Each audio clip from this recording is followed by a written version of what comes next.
नाम इनका सनी है, कभी आपने इनको इमेजिन किया कि सनी देओल थे? हाँ, कंपैरिजन की तो ये इतने थे कि सनी देओल लगते हैं।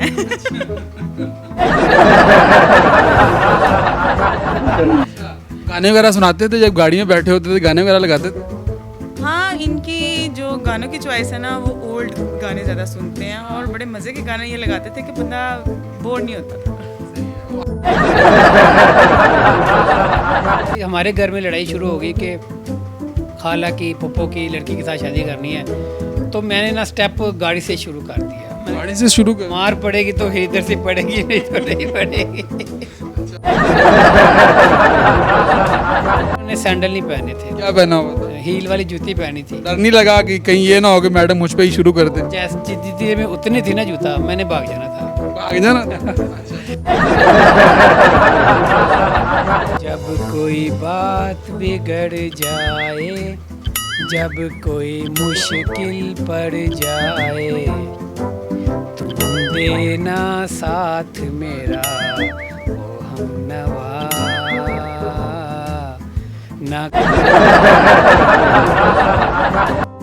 वन पॉइंट की वीडियोस देखने के लिए हमारा चैनल सब्सक्राइब कीजिए ताकि आप हमारी तमाम आने वाली वीडियो से बाखबर रह सकें। अस्सलाम वालेकुम नाज़रीन, मैं हूं आपके साथ आपका मेज़बान नईम भट्टी और आप देख रहे हैं वन पॉइंट। नाज़रीन, इस वक्त आपको मेरे साथ एक खूबसूरत जोड़ा नज़र आ रहा है, कपल नज़र आ रहा होगा। इन्होंने मोहब्बत की शादी की है। कहानी इनकी कुछ ये है कि ये मेरे साथ जो भाई बैठे हुए हैं, इनका नाम है सनी, जो कि ये सदव भाभी के कार ड्राइवर थे। सदव भाभी इस्लामाबाद की रहने वाली और एक अमीर घर से इनका ताल्लुक़ है।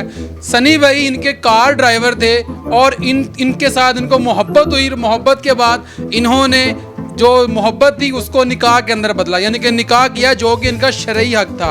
और इस्लामाबाद से अब ये भाभी जो हैं लाहौर में आ चुकी हैं सनी भाई के साथ। सारी कहानी इन्हीं की ज़ुबानी जानते हैं कि मोहब्बत की शादी कैसे इनसे मोहब्बत हुई और ये इनके कार ड्राइवर थे। सारी कहानी इन्हीं की ज़ुबानी जानते हैं। अस्सलाम वालेकुम जी। जी वालेकुम सलाम। क्या हाल चाल है सनी भाई? जी ठीक ठाक, आपकी दुआएं सर। सनी भाई, इतना बड़ा मार्का मार दिया, कौन सी गिद्दड़ सिंगी सुंगाई थी आपने भाभी को?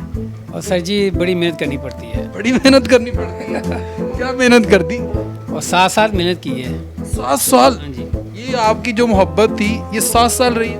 तकरीबन 1.5 साल रही है, 5.5 साल तो पता ही नहीं चला ना। तो जैसे ही हमारे घर में लड़ाई शुरू हो गई कि खाला की पप्पो की लड़की के साथ शादी करनी है, तो मैंने ना स्टेप गाड़ी से शुरू कर दिया। गाड़ी से शुरू कर? मार पड़ेगी तो इधर से पड़ेगी, नहीं तो नहीं पड़ेगी। अब ये है कि इनको शक पड़ गया था। शक पड़ गया? हाँ जी। मैंने ना फिर डरते डरते एक दिन आखिर कह ही दिया गाड़ी में कि मैम आप कभी कभी बड़ी अच्छी लगती हैं। अच्छा। आप इनको कहा? मैंने इनको कहा। आपको डर नहीं था कि मैडम की जूती भी है और सैंडल भी अब पहने? इन्होंने सैंडल नहीं पहने थे। क्या पहना हुआ था? हील वाली जूती पहनी थी। डर नहीं लगा कि कहीं ये ना हो कि मैडम मुझ पे ही शुरू कर दे? जैसे जितनी देर में उतनी थी ना जूता, मैंने भाग जाना था। भाग जाना? फिर जब और इन्होंने मुझे जब मुस्कुराए हैं तो मैंने ना थोड़ा जहन पढ़ लिया। मैंने कहा शायद दाल गल जाए। दाल गल जाए? दाल गाल रहे थे में कुछ काला है। तो इसलिए फिर मैंने ना स्टेप आहिस्ता आहिस्ता फिर उठाना। इन्होंने मुझे डांटा भी है कि आपको ऐसे नहीं अल्फाज इस्तेमाल करने चाहिए। लेकिन आखिर 1.5 साल में मैंने जितनी जद्दोजहद की है ना, आज मैं स्टेज पे पहुंचा हूँ। शुक्र अल्हम्दुलिल्लाह, निकाह हो गया, 1.25 साल हो गया हमारी शादी को। बहुत अच्छी बात है। मज़ीद भाभी की तरफ ही बढ़ते हैं। अस्सलाम वालेकुम। वालेकुम सलाम। कैसी हैं आप? जी, अल्लाह का शुक्र है।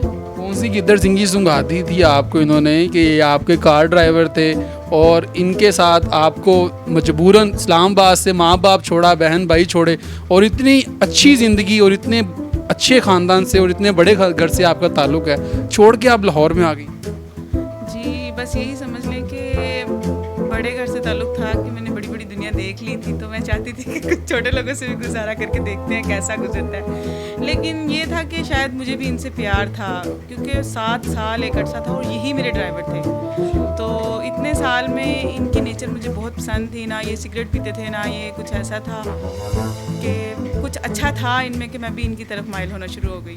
तो 1.5 साल पहले जब इन्होंने मुझे बोला, मुझे पहले बुरा लगा, लेकिन फिर मैंने जब सोचा इनके बारे में तो कि जो हमसे कम लोग होते हैं उनमें भी तो दिल होता है ना, इंसान तो वो भी होते हैं ना। हो सकता है कि वो मुझसे ज़्यादा मोहब्बत, हम अमीरों से ज़्यादा अच्छे से मोहब्बत कर सके, और ये इन्होंने प्रूव किया है। जी। जब आप ये आपको हर जगह भी यही लेके जाते थे? जी, ये हमारे पर्सनल ड्राइवर थे और हमारे ख़ानदान में ये था कि बहू बेटियों के साथ ना ज़्यादा मर्दों की, बाहर के मर्दों को आने जाने का इतना परमिशन नहीं होती थी। तो इसलिए ये होता था कि ये बाबा ने ना पर्सनल हम दोनों तीनों बहनों के लिए इनको ही रखा हुआ था। हमने कहीं भी जाना होता था तो इनको ही लेके जाते थे। आप जब ये आगे ड्राइव कर रहे होते थे तो ये मिरर से आपको देख रहे होते थे, आपने कभी जज किया? नहीं, आई थिंक मैंने पहले तो कभी जज नहीं किया था, लेकिन जब इन्होंने एक दो बार मुझे बोला तो फिर मैंने इनकी हरकतों पे थोड़ी नज़र रखनी शुरू की, तो ये तो बहुत ज़्यादा आगे जा चुके थे मुझसे। तो फिर मैंने भी कोशिश की कि अगर ऐसा है तो मैं इनको ज़रा चेक करती हूँ। फिर मेरे भी दिल में इनके लिए थोड़ी फीलिंग्स आना शुरू हो गई। फिर मैंने इनको कुछ बातों में नोटिस किया और ये अच्छे और सच्चे खरे इंसान थे। हाँ, रुपया पैसा चाहे हमसे कम था, हैसियत में कम थे, लेकिन इंसान बहुत अच्छे हैं। अच्छा, मुझे ये बताएं भाभी कि आपको इनके अंदर कौन सी ऐसी अदा जो अच्छी लगी थी कि आपको मजबूरन इनकी तरफ माइल होना पड़ा? सबसे ज़्यादा मुझे बस इनका सच अच्छा लगता है कि ये झूठ नहीं बोलते। नाम इनका सनी है, कभी आपने इनको इमेजिन किया कि सनी देओल थे? हाँ, कंपैरिजन तो ये इतने थे कि ये सनी देओल लगते हैं। गाने वगैरह सुनाते थे जब गाड़ी में बैठे होते थे, गाने वगैरह लगाते थे?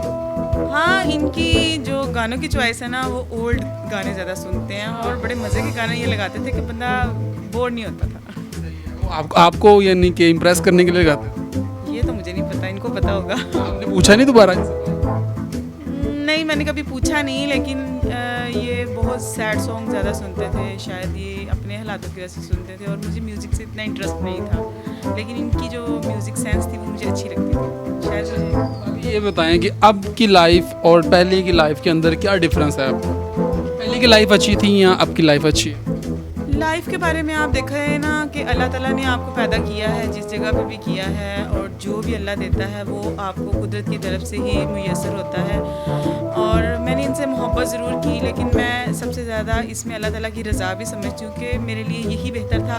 अल्लाह ताला ने मुझे अच्छे हालात में माँ बाप के घर में पैदा किया और बाद में थोड़े कम हैसियत वाले घर में भेज दिया, शोहर की यानी कि सूरत में हालात थोड़े डाउन दिए, लेकिन शायद अल्लाह ताला भी दिखाना चाहता है कि मैं दुनिया को कैसे चलाता हूँ। और ये अगर आप ये समझ लें कि ये हमारे हक़ में बेहतर है तो इससे मैं मुँह नहीं मोड़ूंगी। अल्हम्दुलिल्लाह मैं पहले भी। आप मुझे ये बताएं कि जब आपने उनको प्रपोज़ किया कि मैं आपसे मोहब्बत करता हूँ, उसके बाद शादी का प्लान कैसे बना? वो इस तरह बना था कि मैंने इनको गाड़ी में 8 से 10 बार जब ये अच्छी ड्रेसिंग वगैरह तैयार होती थी तो मैंने कहा मैम आज आप बहुत अच्छी लग रही हैं। तो ये कभी गुस्सा कर देती थी। जब ये इनका गुस्सा आहिस्ता आहिस्ता कम होना शुरू हो गया ना, फिर मैं इनको आते जाते आप बहुत अच्छी लग रही है जी, आप बहुत अच्छी लग रही है, फिर ये मुस्कुराती थी। तो फिर ये है कि इनका ये भी मुझ पे माइल हो गई आहिस्ता आहिस्ता। फिर मैंने इनको शादी का घर में बताया कि हमारे घर में ये मामला चल रहे हैं। तो इन्होंने कहा कि चल रहे होंगे, मुझे क्यों बता रहे हो? मैंने कहा फिर मैं आपसे अगर शादी का मुतालबा करूं तो उन्होंने कहा नहीं मेरे घर वाले, इन्होंने कहा मेरे घर वाले नहीं मानेंगे। तो ज़ाहिर इन्होंने फिर अपने घर वाले से बात भी की, इनके घर में बहस भी हुई थी। फिर इनको जवाब ही घर से मिला था, जिसकी वजह से फिर मजबूरन ये आप कदम उठा मुझे ये कदम उठाना पड़ा। आपने इस मोहब्बत को निकाह के परवान चढ़ाया और निकाह किया, बहुत अच्छी बात है। अच्छा सनी भाई, कोई लास्ट आप भाभी को कोई सॉन्ग डेडिकेट करना चाहें जो कि आप गाड़ी के अंदर चलाया करते थे, आज ज़रा याद ताज़ा हो जाए भाभी की भी और भाभी को भी पता चल जाए कि हाँ भाई ये सनी जो है ना सॉन्ग ये वाला लगाया करता था और शायद उनकी भी याद था? मैं ज़्यादातर ओल्ड सॉन्ग सुनता, तो मैंने सबसे ज़्यादा सॉन्ग सुना है वो तुम देना साथ मेरा।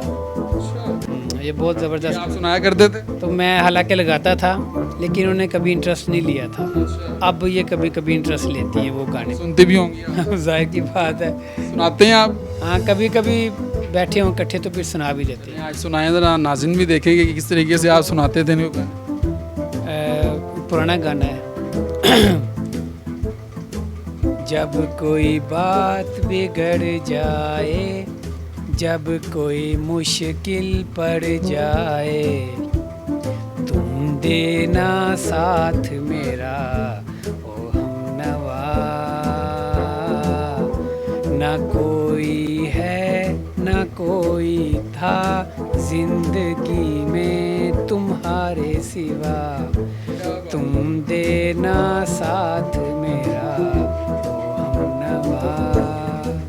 वाह वाह वाह, क्या बात। अल्लाह करे जी ये साथ इनका देती रहें और अल्लाह पाक इनको सदा खुश रखे। लास्ट में भाभी कोई मैसेज देना चाहती हैं जो पेरेंट्स हैं, जो बच्चे होते हैं उनकी मर्ज़ी के ख़िलाफ़ शादियां कर देते हैं, फिर उनको मजबूरन ये स्टेप उठाना पड़ता है, उन पेरेंट्स को क्या कहना चाहेंगे? मैं उन पेरेंट्स का तो नहीं कुछ कह सकती। मैं ये कहूँगी कि दुनिया में ना एक चीज़ चल रही है, अमीरी और गरीबी। मैं कहती हूँ कि ये कॉन्सेप्ट ख़त्म होना चाहिए। आप अच्छे इंसान का यानी कि करें, तलाश करें कि अगर आपकी बेटी के लिए आपको लग रहा है कि इसमें पैसे के अलावा बाकी क्वालिटीज़ सब ठीक हैं, तो आप उसको ज़्यादा बेहतर समझें तो वो ज़्यादा बेहतर है, बजाय इसके कि आप दौलत में नापें। क्योंकि जब अल्लाह ताला ने खुद कह दिया कि दौलत औरत के मुकद्दर से आती है और औलाद मियाँ के मुकद्दर से, तो फिर अगर हम अल्लाह की इस चीज़ को लेकर चलें तो जहाँ पे बेटी या बेटा राज़ी हो वहीं पे शादी कर देनी चाहिए। जैसे सनी भाई हैं, अब इनकी लाइफ इतनी अच्छी है और ये बहुत ही रिच फैमिली से ये भाभी का ताल्लुक है और बहुत अमीर ख़ानदान से ये आई हुई हैं। लेकिन आप तमाम वालिदैन से ये गुजारिश है कि खुदारा अपने जो बच्चे हैं उनसे उनकी राय ज़रूर लें और निकाह जो है जिस तरीके से इन्होंने निकाह किया है इसको आम किया जाए। तो नाज़रीन ये वीडियोज़ आपको दिखाना बहुत ज़रूरी था। कमेंट सेक्शन में अपनी राय से जुड़ेगा कीजिएगा। अपने मेज़बान नईम भट्टी को दीजिए इजाज़त और देखते रहिए 1 पॉइंट।